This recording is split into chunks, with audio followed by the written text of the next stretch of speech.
Monsieur le ministre, j'aimerais avoir votre avis par rapport au service national médical. Quelles sont les nouveautés et quels messages adresser aujourd'hui aux étudiants qui boycottent la rentrée universitaire? Non, moi je pense que ce sont mes filles, ce sont mes filles. Moi, en tant qu'enseignant, je tiens à les rassurer que rien ne se fera sans eux.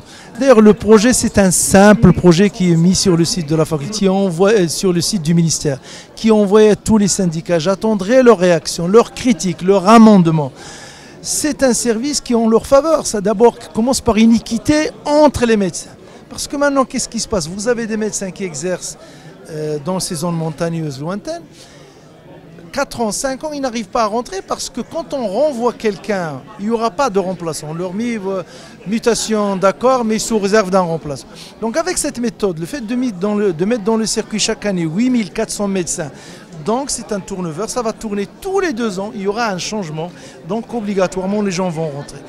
2, ce sont des médecins qui vont toucher leur salaire complet. Le salaire du spécialiste, c'est le médecin spécialiste, le salaire des généralistes, c'est un salaire avec les primes de risque, avec l'assurance maladie, avec la possibilité, le droit de passer tous les concours, y compris le concours de résidanat.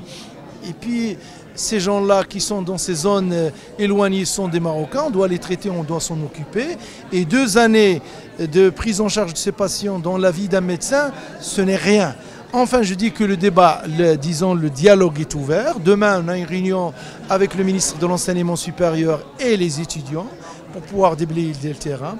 Et beaucoup de leurs revendications, j'ai déjà répondu, j'ai déjà envoyé des projets de loi, par exemple, concernant la rémunération des externes.